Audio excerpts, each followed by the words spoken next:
souhaite la bienvenue tout le monde à l'émission Questions d'argent au cours de la présente demi-heure. On va revenir encore une fois sur, dans le cadre de notre série d'entrevues sur la semaine spéciale d'impôt, en fait, vous aider le plus possible sur quelques crédits, entre autres avec le fiscaliste André Boulet. On parlait du crédit de maintien à domicile pour les aidants naturels. On va parler également pour la récupération fonctionnelle. Est-ce qu'il y a des crédits d'impôt qui existent pour ça aussi? Ou encore pour l'achat et location de biens visant à prolonger l'autonomie des personnes âgées. On reviendra également sur les propriétés divises et indivises. Est-ce qu'on doit convertir la propriété d'indivise à divise et quels sont les conseils qu'on peut y donner? Mais d'abord, parlons de l'immobilier à l'ère du web, la virtualisation et de l'immersif. On sait que les réseaux sociaux sont très présents, mais les sites Internet également le sont tout autant. Fabienne Mongrain, directrice du développement des affaires chez Uberna Immersive Incorporée et membre aussi active de Crew Montréal pour les femmes d'affaires dans le monde immobilier commercial. Madame Mongrain, bonjour. Bonjour. Bon, alors, qu'est-ce qui se passe exactement dans l'immobilier? Quand on parle d'immobilier immersif, qu'est-ce qu'on veut dire par là? Alors, essentiellement, quand on parle d'immobilier immersif, on fait allusion à le fait de pouvoir visiter virtuellement, de manière immersive, un peu comme le Google Street View nous permet de faire pour une façade d'un édifice donné, mais cette fois-ci pour l'intérieur de la propriété. Alors, qu'elle soit résidentielle, commerciale et bien évidemment industrielle, du sous-sol jusqu'au dernier étage, en passant par toutes les aires communes, les quais de déchargement, les aires de stationnement, le lobby d'entrée, bref, tout ce qui est d'intérêt peut être visité, même si on n'y est pas physiquement, via la magie du web. Est-ce que l'outil s'adresse strictement à la clientèle, mais ou ça peut s'adresser à tout le monde aussi en même temps? Hein? En fait, le marché qui est vraiment desservi, ce sont les professionnels du courtage immobilier, bien entendu, ainsi que les promoteurs immobiliers, donc et même évidemment les commerçants de détail, enfin, bref, toute entreprise, mais on ne dessert pas nécessairement monsieur, madame, tout le monde directement. Bon, on va en montrer un, justement. Là. Ça va nous donner un bel exemple de comment ça fonctionne. On peut le voir, vous le mentionniez, là, ça fonctionne un peu comme Street View. Alors, si je vais, par exemple, là, je peux aller à l'intérieur. Tiens, c'est merveilleux. On peut monter les étages en plus. Tout à fait. Et quand on regarde, ben tiens, en plus, je peux aller presque dans l'ascenseur. C'est merveilleux comme outil. C'est pour quel type de propriété, ça? En fait, comme j'en ai brièvement parlé, pour tout type de propriété, au niveau du marché commercial, du marché, donc, le commerce de détail, ce qui est intéressant, c'est que ça peut être fait, donc, en fait, une propriété peut tourner en immersif, qu'elle soit réellement édifiée ou encore sous forme de plan. Donc, c'est vraiment, les applications sont vraiment très, très vastes.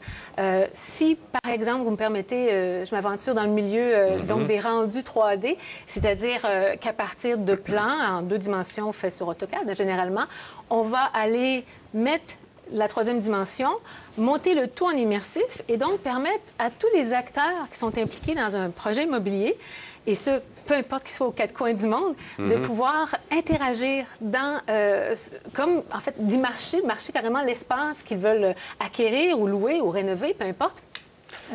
Donc, c'est très intéressant à ce niveau-là. Bon, vous êtes spécialisé dans l'immobilier commercial, mais est-ce que ça pourrait s'appliquer également dans l'immobilier résidentiel aussi? Tout à fait, tout à fait. Et je vous dirais que le portail que nous avons actuellement, avue3d.com, en fait, présente un inventaire beaucoup plus large de propriétés résidentielles parce que c'est en fait très, très nouveau. Je vous dirais que c'est vraiment depuis l'année passée que réellement, il y a un engouement pour l'immobilier immersif. Et donc, c'est via vraiment le courtage immobilier résidentiel qu'on s'est fait connaître.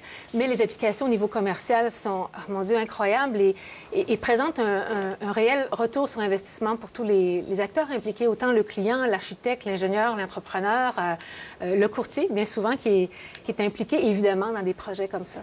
Bon, parce que là, je suis en train de visiter la maison. Ça n'a pas de bon sens, je trouve ça tellement génial. C'est flyé, comme on dit. Non, c'est flyé, mais c'est vraiment génial. Parce que quand on le regarde, là, on a l'impression carrément d'être dans la maison. Effectivement, là, je retournais dans l'entrée, c'est pas là que je vais aller visiter les chambres quand même. Est-ce qu'il y a d'autres applications que ça, à part que celui du courtage, là, est-ce que ça, on peut l'appliquer autrement? Oui, alors, en fait, ce que vous êtes en train de visualiser, c'est vraiment une visite immersive qui a été faite à partir d'un shooting réel. Donc, la propriété était réellement édifiée. Comme je disais tout à l'heure, si on part de plan, à ce moment-là, on part de rendu 3D. Et ce qui est intéressant, c'est que je prends par exemple au niveau des catégories des supermarchés. Nous avons un client, par exemple, qui, voulant rénover et agrandir un espace commercial donné, devait prendre certaines décisions au niveau de la disposition intérieure. Où mettons le bar à sushi? Est-ce qu'on laisse les fruits dans tel coin? Quel type de fenestration on va mettre? Bref, on essaye, au niveau du commerce de détail, on essaie d'être très, très près de la psychologie du consommateur. Donc, de pouvoir non seulement visualiser des images, mais pouvoir marcher dans le projet comme tel, même s'il n'est pas encore édifié, ça permet vraiment à tous les acteurs et surtout le client d'abord et avant tout de dire attention, je voudrais tel changement, tel changement, tel changement, et sans même avoir pris la première pelletée de terre. Donc, c'est économique. Ça permet de gérer des échéanciers qui sont toujours très serrés et évidemment un budget. Là, on parle de construction, mais là, je regardais tout à l'heure, quand je faisais le tour de la maison, de 2 étages. Je trouve ça génial. Ça peut prendre combien de temps, ça, être capable de faire ça? Parce que j'ai l'impression c'est des dizaines de photos que l'on doit prendre, être capable de coller le tout avec votre logiciel, puis être capable que ça soit fluide, que ça soit versatile. Il y a une gymnastique complexe, ça, c'est sûr et certain. On parle de myriades de photos. Donc, si on prend l'exemple que vous avez soulevé d'une propriété résidentielle à 2 étages, effectivement, ça peut prendre un bon 2 heures à faire le shooting pour être ensuite télécharger ces photos, les placer géoréférencées pour pouvoir monter, présenter le tout de manière immersive. Ce n'est pas long en soi parce que ce soit au niveau commercial ou résidentiel, le livrable, lorsqu'on fait une visite immersive pour quelque chose d'édifié, de déjà construit, on parle de 14 heures ouvrables, donc de 2 jours ouvrables. Donc, c'est franchement rapide. Et évidemment, vous pourriez peut-être être tenté de dire l'ordre de prix ou qu'est-ce que ça peut représenter. C'est ma prochaine question. Parce que est-ce que ça vaut vraiment... Bien, c'est sûr et certain que ça, on parle ici d'une maison qui est d'un certain prix. Ça doit valoir la peine d'être capable de la faire visualiser le mieux possible pour qu'elle se vende le plus rapidement possible, puis montrer tous les attraits, les atouts de cette propriété-là. Mais est-ce que c'est bon pour tout le monde? En fait... oui, certainement, parce que, vous savez, souvent, il y a des gens qui vont dire « Ah, telle propriété n'est peut-être pas aussi luxueuse qu'une autre. Mais souvent, les gens oublient que les acheteurs, souvent, c'est location, c'est le site stratégique qui les intéresse. Donc, de pouvoir visiter les environs, l'extérieur, etc., c'est intéressant pour pouvoir justement faire un autre projet à partir de revitaliser un quartier, par exemple. Il n'y a pas vraiment de prérequis à savoir est-ce qu'on peut le faire ou pas. Et voyez-vous, pour une propriété normale, je dirais moyenne en tout cas, de 2 étages, on parle d'environ, mon Dieu, 250 $ que ça peut représenter en termes de frais. Ah, bon, donc, c'est pas beaucoup. Non, pas du tout. Et là si on met toujours les choses en perspective, les gens magasinent maintenant sur le web. Ben oui. Mais là, avant, on avait des photos statiques, mais là, c'est presque un film... Un film en continu là, à laquelle on assiste. Là. On bonifie beaucoup l'expérience des chercheurs de propriété, autant au niveau commercial, au niveau résidentiel. Et même des terrains, parfois, vont vouloir être tournés en immersif. Ça me surprend un peu plus, mais oui, ça nous a demandé aussi. Bien, Fabienne Mongrain, extrêmement intéressant. Merci beaucoup. Ça m'a fait plaisir.